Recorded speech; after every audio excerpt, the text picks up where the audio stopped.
So today we're going to look at how to connect Node to a database. A database, like, don't be intimidated by it. If you haven't had the class, that's fun. Database, actually I should ask you in the class, what is a database? Or what's a DBMS? Can you define that?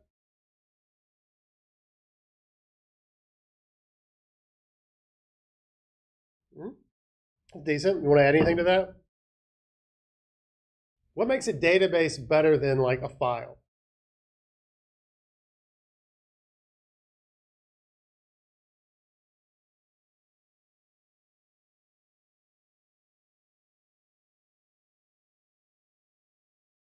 Okay.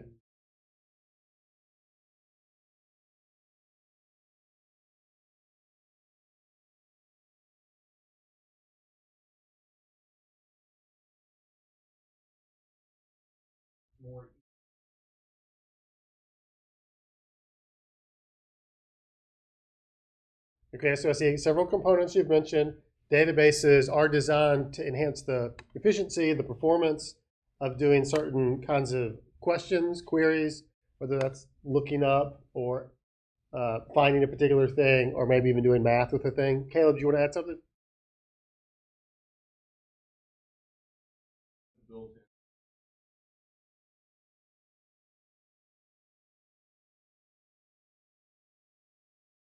Okay, yeah. One thing that's definitely true in the relational realm of databases, which is the more popular type of database, is that there's a high level of structure in a database. There are very clear rows and columns. In a file, you could put whatever you want to in a file, and that would be very unstructured. So there's an efficiency, there's a very clear structuredness, and I would want to say too, almost those reminds me of some of those 4 features that y'all were telling me last time, ACID.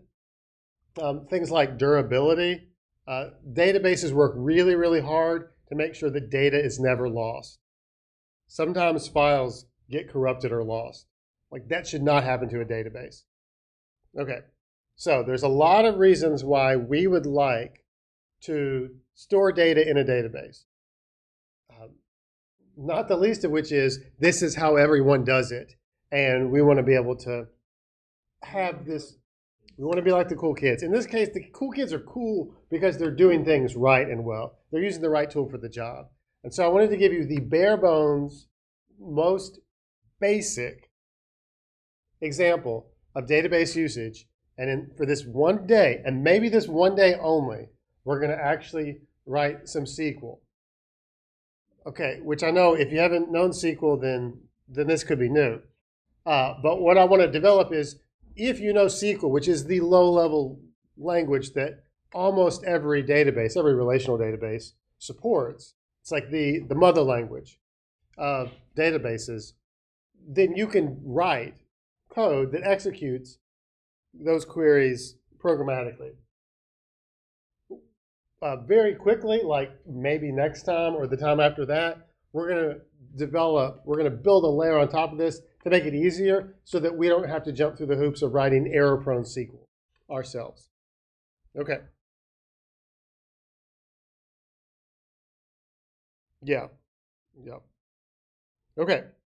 So we're going to use a database technology called, this is actually the most popular database in the world, I believe, in terms of number of databases deployed. It's called SQLite. Did y'all mess with SQLite in any of your previous dealings? Okay. SQLite is a database that's contained within one file. So it is like weak. It's not complicated. It's not the fastest. It's not multi-user, but it's the simplest, and that's a good way to start. So a lot of apps will actually embed a SQLite database inside the app to allow just the app to have database access. You could do it in a React Native app. And we'll start here because this is the simplest way so that we don't have to set up a database server. Okay, I'm going to come down. I would invite y'all to follow along. And if you want to build this on top of the name combiner API, that will be fine. I mean, I can enhance the requirements if that makes it more compelling. Um, oh, okay. I won't do that to you. That feels a little slippery. So I really want to encourage you to follow along because I think if you don't follow along, you don't learn anything. But no. Yeah. Okay. So the first thing I'm going to do is I'm going to, like, instead of starting a new project, I'm going to go ahead and jump in this one so I don't have to write all this silly code. Okay. Um, okay. So I'm going to npm install SQLite, which is SQLite 3. So this is going to be an additional package that we're going to utilize to get a SQLite database in this project. Okay, so now we've got that.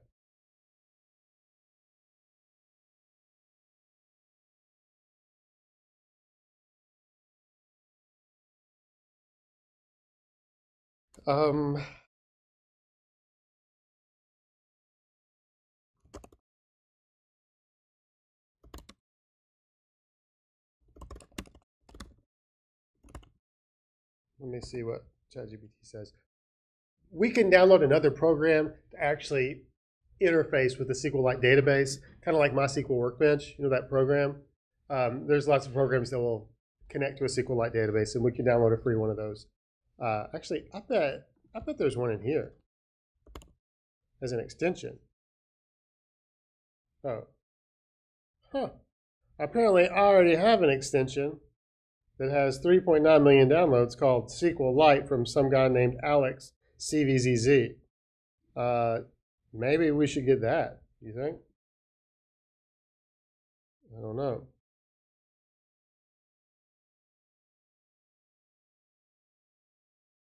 Hmm.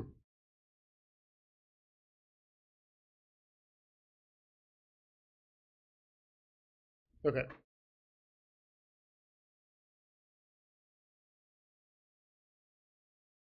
At the top, like we've often done here, as we're importing things, I'm going to say const SQLite 3 is equal to require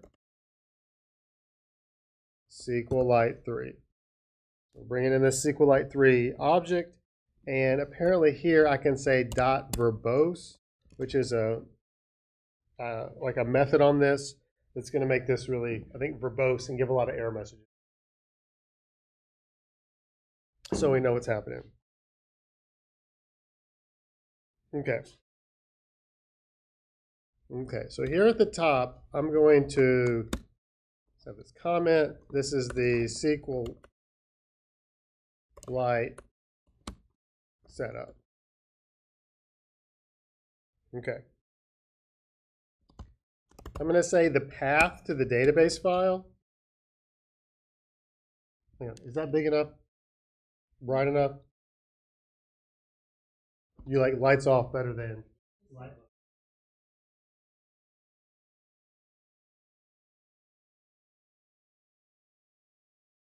Okay. To create this path, we're going to do kind of similar to what we did before, where we need to use that path.join method to create a new path that is the current directory, which is __ directory name. And we like to combine that with the name of the database. I'm going to call it database.db, which just seems like a terrible name, doesn't it? Maybe it should be called like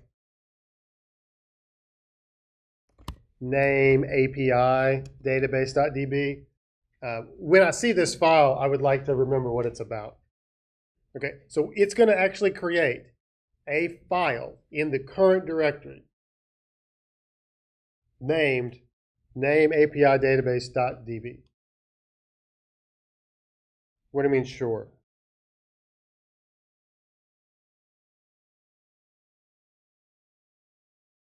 I did it, but I didn't have to.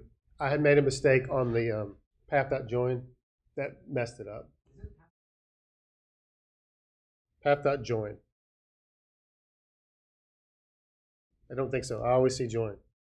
I think mostly what you're doing here is combining dir name with either a forward slash or a backward slash, depending on if you're running on Windows or Mac, because it's a different slash operator, slash character, depending on if you're on Windows or Mac. Stupid Windows is a backslash, and every good operating system is a forward slash.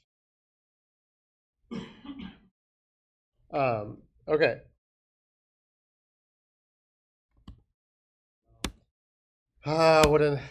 What a simple question, Nima. It shows your youth. Oh, I have an XKCD for you at some time. No, it's one about competing standards. There are 6 competing standards for this. There should just be one. Is that the one you're referring to? Oh. Oh. Mm-hmm. Okay. I'm going to create a connection to the database that kind of gives us this idea of a database object. So I'm going to say const db. Oh, that looks small. Is that better? Okay, thank you guys. Appreciate the feedback. It means a lot. And apparently here we're going to say new SQLite3 dot database, open parenthesis. And this is very notey. We're going to pass in the file name to the database, which we just set up as the DB path, comma, a function. And this is a function that's going to run after we've done this. This is really going to be like an error callback. So I'm going to create an arrow function here in case there's an error, and just say if there's an error, then console.log what? Failed to connect to database. And then here have a error dot. I think there's a message on that. And probably in this case, like if we're making an app that has database connection, we need this database connection. So it would not be unconventional here to say process.exit with error code 1. So like we're killing this whole program if it can't connect to the database, because like nothing else that we're about to do is going to work if it doesn't have a database. Okay.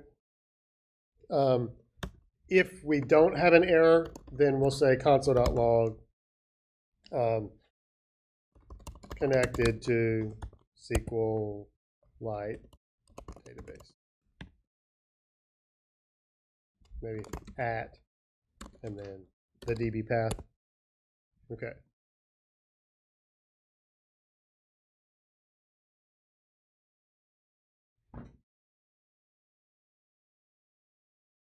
And all right, here's our next statement.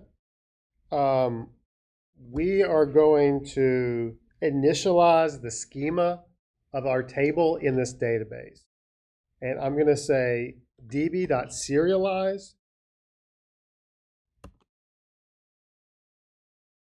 And I'm going to do this command. So I've got an arrow function. And I'm going to execute these potentially more than one command.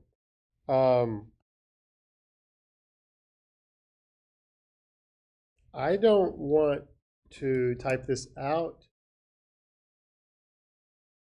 Can I send it to you via Discord? I mean, this is one of the worst parts of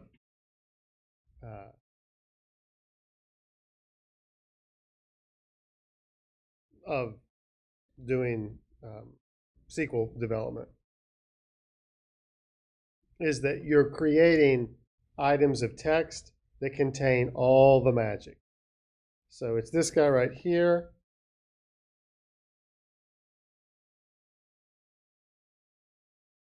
And I'm going to drop that in here.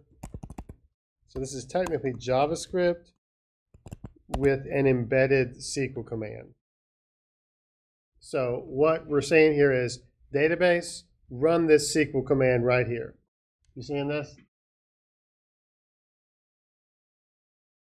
And what this SQL command does, actually, I guess you should tell me. somebody in database class or that's had database class, what does this SQL command do?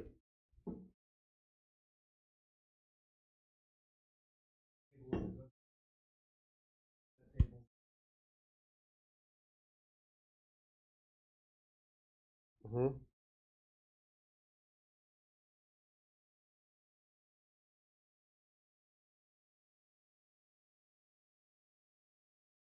Mm-hmm.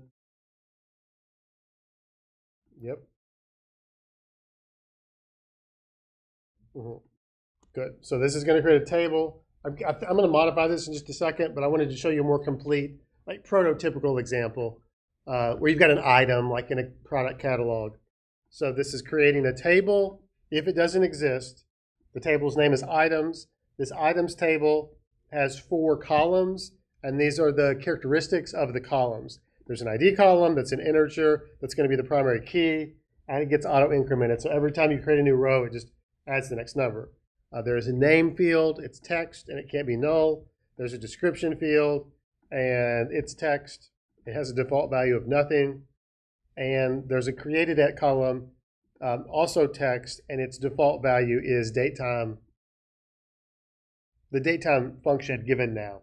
So most all databases alike, you do stuff like this. Some of this is is pretty standard SQL. Some of it, especially the way that it says datetime now, probably is very SQLite specific. Most database tables will have a column for created at that has the time when that row was created. That's really helpful for like accountability for auditing. Wait, when does this thing come from? They may also have an updated at. Okay, so this is an example of how to create this items table. So I'm going to copy this and paste it and change it to a table that is more like something that we would want. So I definitely want to have an ID, and then I want to have a name 1 that's text and not null. And I want to have a name 2 that's text and not null. Capitalization doesn't matter, it's just conventional to capitalize some stuff. I'm going to keep that created at. And then for name, I don't know, would you call it names? It's going to be text, and I guess default to nothing. And I need a comma at the end. My idea, which is gross, and this is just sort of back of the envelope, is to just dump JSON in there, or to dump a JSON array into that text field of all the combos that we would have. We're not really going to do that yet. I mistyped something? That is mistyped. Thank you, Nima. Okay. And then this shouldn't be called items. It should be called, you call it names or combinations, name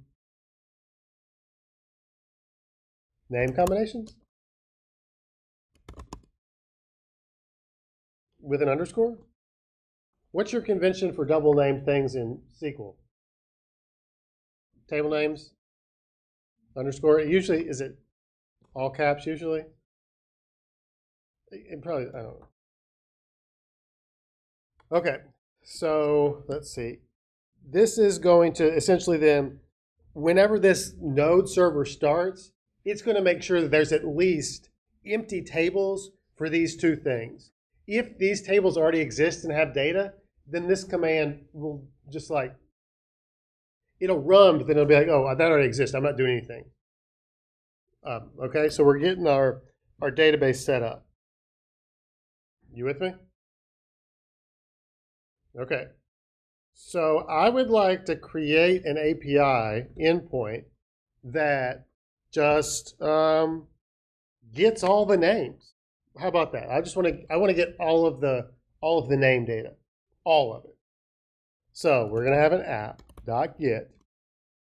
We're going to take in /API /names. And when someone requests that, we're going to run our function, rack and res, arrow, curly, and in here, I'm going to basically do two things. I'm going to retrieve all of the names from the name combinations table. And then I'm going to send them back as JSON, or as a JSON array. Okay?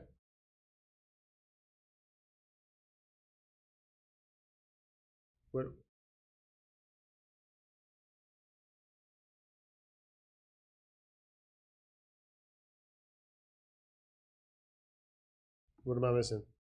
So I'm just leaving in this end just so that we have two tables in our database. We're not going to use items right now, but it's a database. It can have lots of tables. And ideally, typically, those tables have relationships among each other. At the moment, I think we have such a simple app that there are no relationships. There's just one table, and it's just going to be two names were entered. This is the results.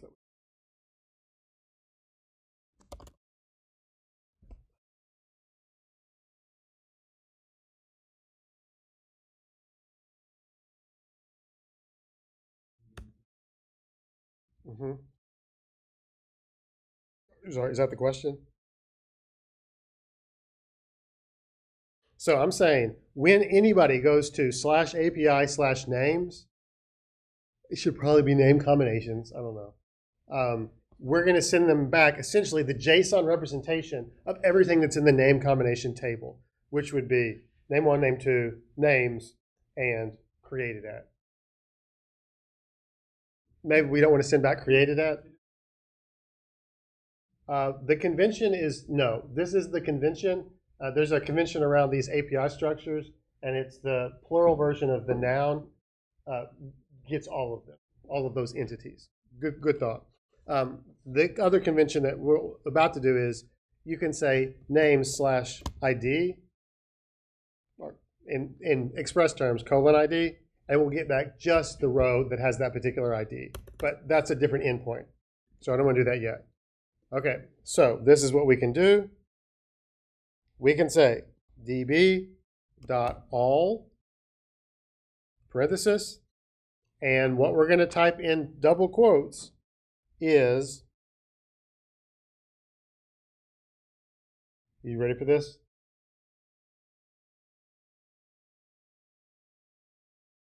SQL. So we're already doing this on the database name. So we're writing straight SQL here. So if I were to ask you to write SQL to get all of the data, all the rows from all the columns, how would you write that SQL?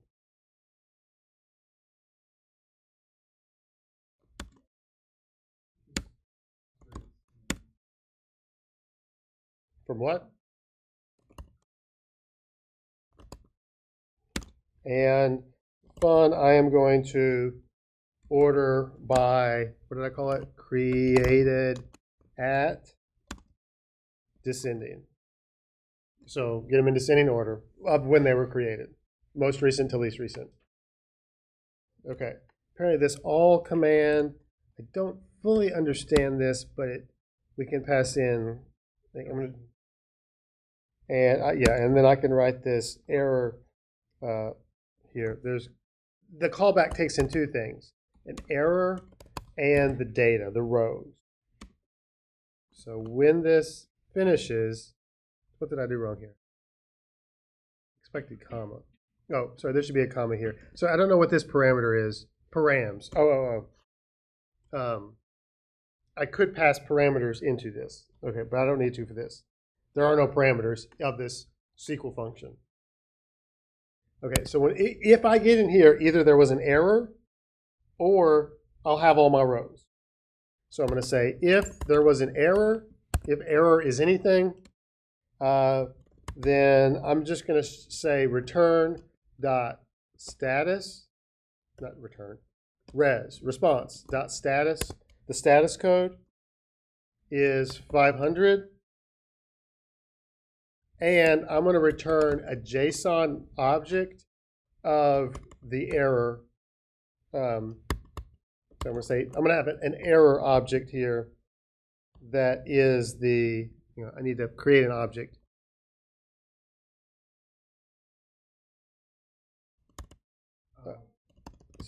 So I'm saying I'm creating a JSON object that has an error field, and then the error message will be its value. Does this make sense? And I don't know why, for some reason, it's conventional when you have these like error conditions here to just put them in one line. This is exactly equivalent to this. Yeah. And you could put curlies around it, but if you're going to have one of these one-liners, you can do it like this. So if we get here, then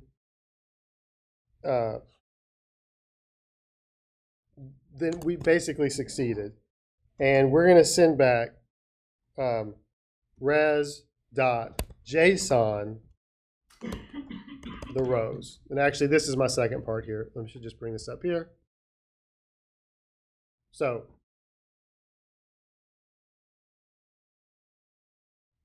this db.all is going to take in SQL, can take in parameters, which we don't have any parameters to this SQL statement, and then a callback function that happens after the code is run.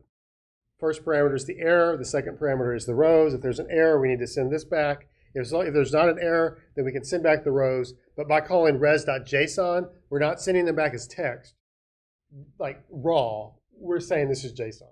And we're going to be able to convert this. It's like automatically converts this JavaScript object to JSON notation. Okay. Are you ready for potentially one of the most disappointing demos of your life? Okay, I'll take that silence as yes. So we're going to say npm run start. Look at that. Connected to SQLite database. Name combiner API / name API database. Did you get that? So you'll see that this file does in fact exist. Let me see.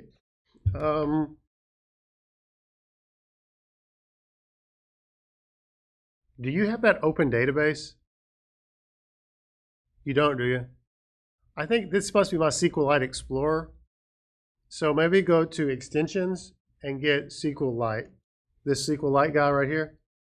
I think that's what that got me. There's probably others. Like this one looks okay too. Wait.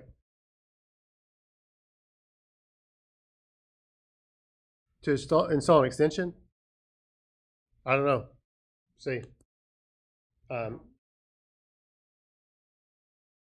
So when I have opened up this panel, you see that I can browse this. Isn't that how you're used to browsing a database?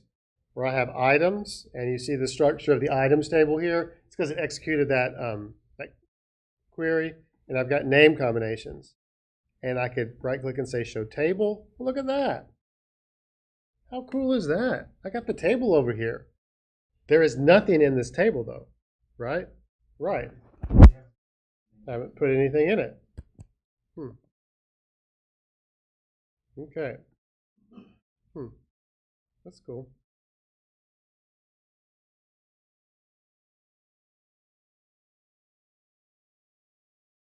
So it's cool that you can just like straight browse it like that. ChatGPT did point me to several popular SQLite clients. It looks like DB Browser for SQLite, the classic lightweight GUI, huge community. SQLite Studio, so you could Google and find those. I've heard this dbeaver is very popular as well, and it'll connect to like everything, all the databases. So do I have that? Oh, I have DB Browser for SQLite. Oh, it's so gross.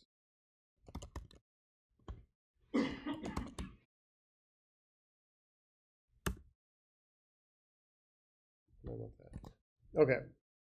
Terrible website, but free. Okay. Okay. So now let's see if our API works. Let's get all the rows out of that table. How many rows are in the table? 0. So what should we get back?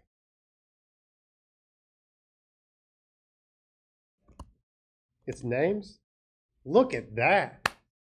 That is an empty array, which is exactly what it should be. So it's working. We're done. Class dismissed.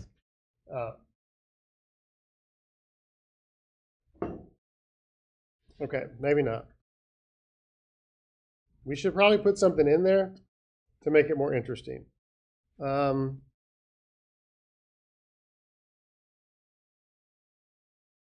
I'm going to download one of these database browser tools that's a little bit easier to use.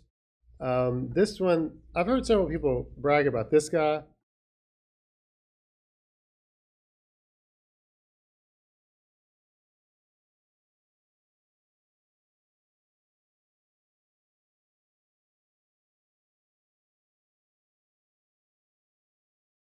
So the beauty of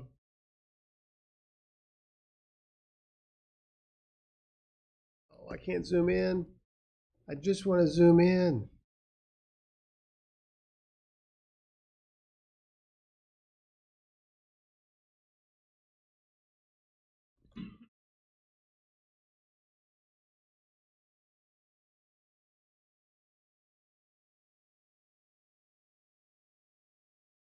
Yeah, that's search.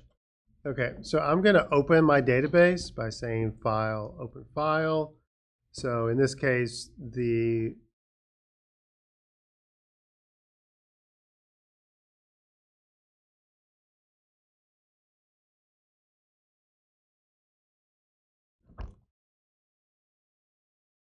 see, I've got my two tables here. I can view this table. Here's the data that's in the table, which is, of course, nothing. Let's see. I would like to add something to this table. Will you let me just straight add to it? Edit, add row. There we go. Add row. So there's a 1. The first name is Bob. The second name is John. And the names here are going to be John Bob and Bob John and Bond. Okay, and then let me make sure that I'm going to save this row. When I saved it, it got put in the database and it got created at. So now that I've saved to the database, so that's in the database, I wanted to be able to do this without having to write all the code. Now if I come over here and refresh, that's an API. So you see it's going to the database, getting the rows out, and then returning them as JSON. Okay? James Bond. Okay. So this is a way to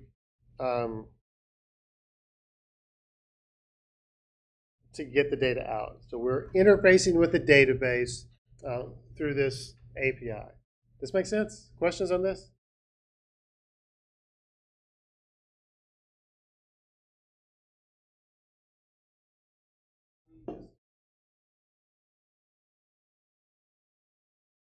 No.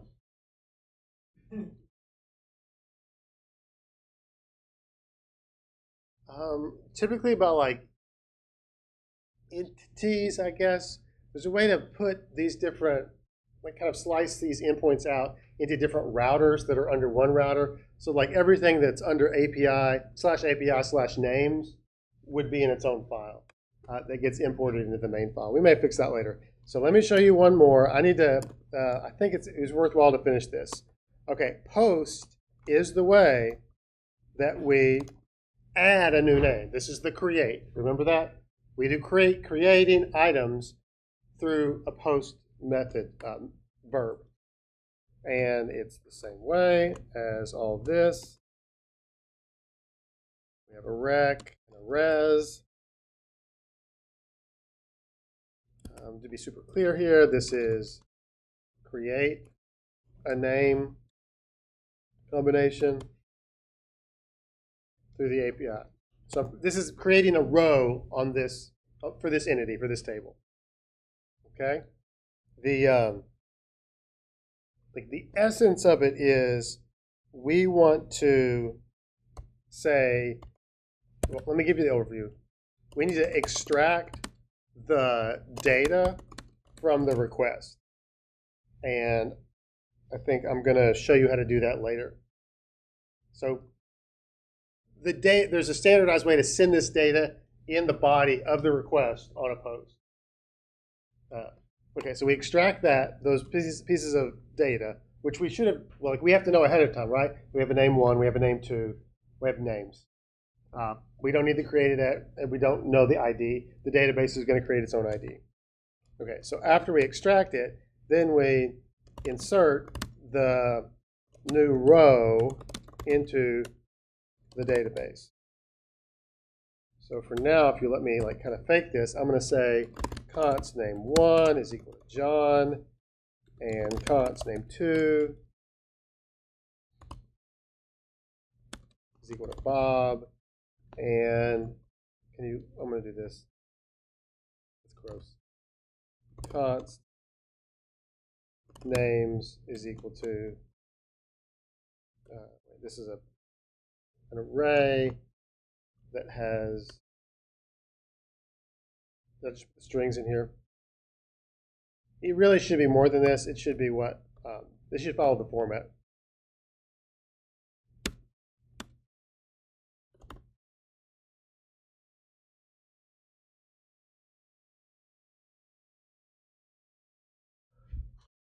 Okay.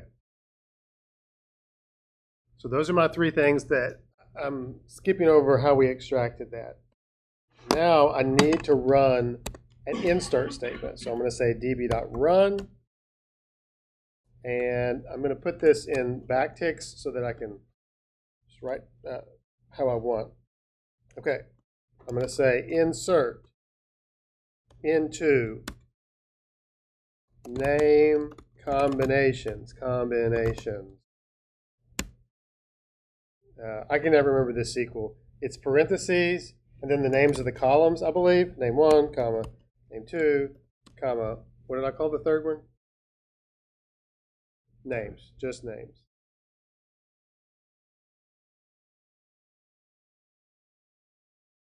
Names. And then you say values.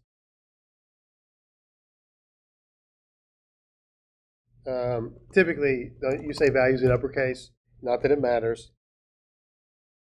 And then apparently this is the way to do this, is you say in parentheses, question mark, colon, question mark, colon, not colon, comma, question mark. So for the 3, these are the parameters. You put these question marks, and then, sorry, I guess this doesn't have to be in backticks.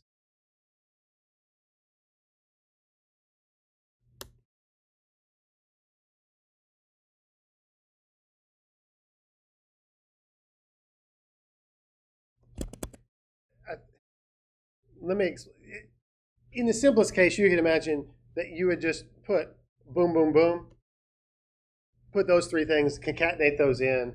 Yeah. This has a long history of being hacked, where people put SQL into the data fields. If you take data from the user and drop it straight in a SQL query, you're asking for a SQL injection attack. So almost any time when you combine the parameter values with a SQL statement, because SQL, have you talked about SQL injection? Okay, sweet. So to avoid that, you'll jump through a hoop like this so that the function can sanitize the input and make sure it's not anything bad. So by just doing this, you're going to put in an array. This is that parameters thing where we put name 1, name 2, and names. So there's an array that comes after this. And basically name 1 gets substituted for the first question mark, name 2 for the second question mark, names for the third question mark. Does that make sense? But the magic that you don't see is by saying db.run, they already wrote the code to make sure no funny business is happening in the actual content of name1's, name2, and names.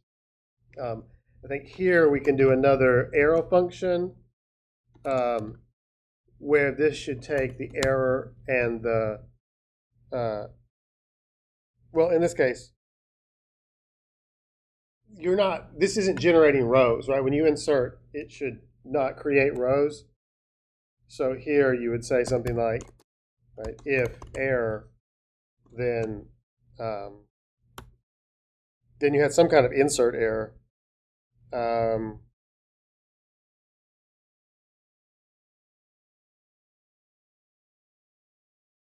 So you would say res.status. The status is 500. 500 means there was a server error. And you would also, this is just the same. Can I just copy this from up here? Yeah. This guy. We're going to send back what the error message is so that you can know what happened. JSON. Okay. So in essence, this could be the end. This means it worked, right? If you don't get in here, then it worked. Now, you can't send a post message very easily through your browser, and that's why you need a program like Postman. Yeah? Postman, you remember that? So by going to Postman, I can, did I save this from last time? Yes. I can create a name combiner. I'm going to add a request. This is create name. I can send a post request to localhost 3000 /API/names.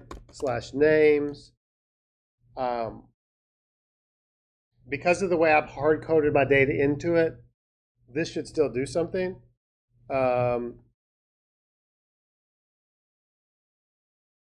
Oh, sorry, that's a get. Hang on, that get worked like I expected. Now I want to send a post to that same one.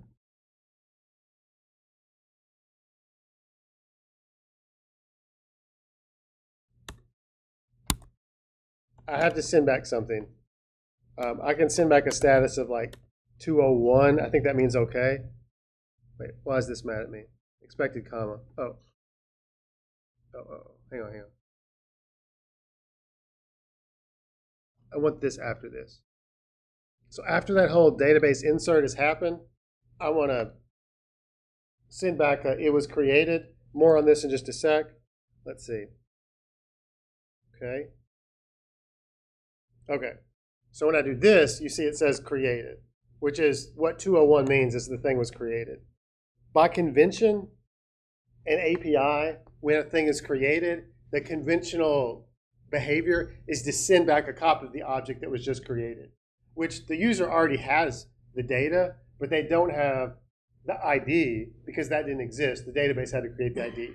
So what you would typically do is in here, in this function, is after you've created the thing, then you're going to do a get to get the thing out, just the one that you just created, and send it back.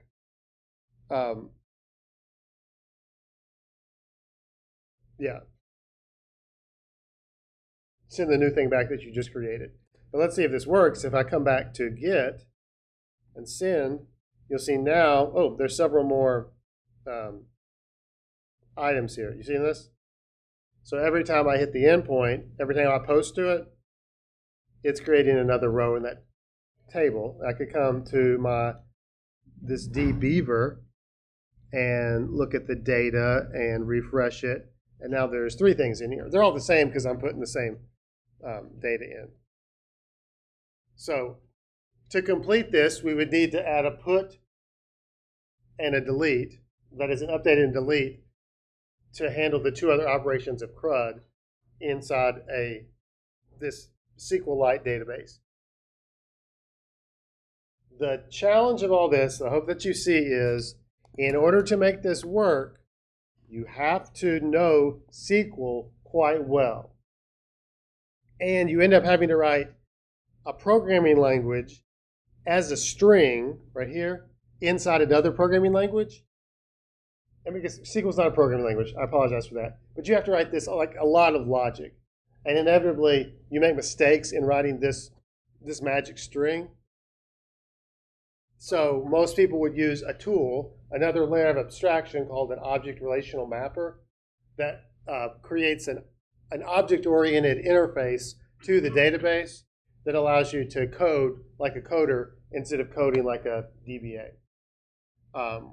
So come back on Wednesday if you can, and we're going to complete this example / move on to the better way. You know, in calculus, they teach you like the really hard way of doing the thing, and then like the next day, they're like, don't worry about that. You're never doing that again. That's a lot of work. That's really error prone. It's kind of like that. All right. Y'all take good care. I'll see you soon.